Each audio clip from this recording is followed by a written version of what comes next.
What we're finding in our dealings day to day with broadcasters is that around the world, more and more people are telling me that SMS is falling off a cliff. Now, the engagement with SMS has been it's really meaningful. And when we've done some analysis around the content within SMS engagement versus Twitter, the SMS engagement is much more meaningful, it's much more personal, and there's much more sense of time and place about it.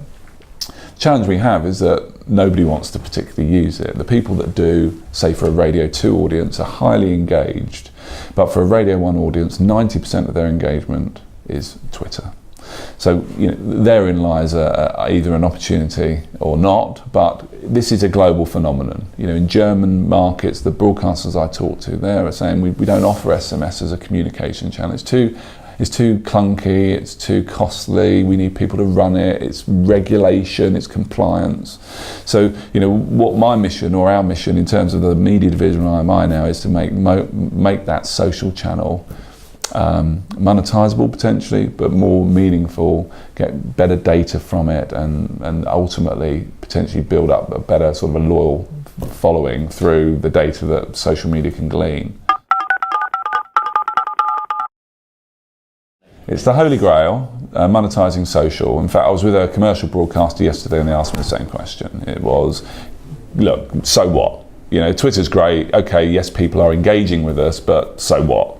Show me the money. And we've been there before. There was a time when email had the same set of problems. Back in the 90s, before you could do anything meaningful, email was considered just literally a text broadcast channel, and that has evolved into effectively a replacement for direct mail.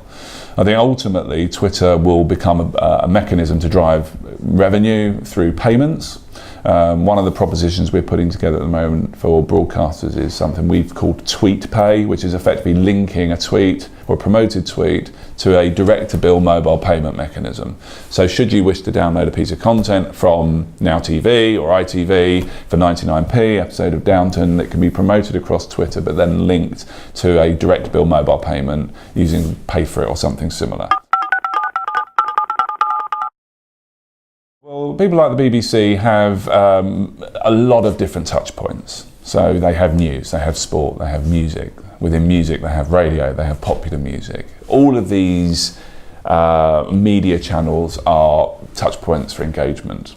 So the way we've approached working with public service broadcasters is to be able to provide a universal platform so that it's not specific to radio, not specific to TV. It acts as a hub so that any piece of user-generated content that emanates from the wider market or the audience in this context is ingestible in a very, very simple way. All the engineering's done on the back end, all the complex engineering is there, but to do something simply for an organisation with potentially 4,000 or 5,000 users is actually quite hard technically. So we've invested in the back-end engineering to ensure that everybody at someone like the BBC could use this service on the fly and have an instance of it with very little training and very rapid time to market.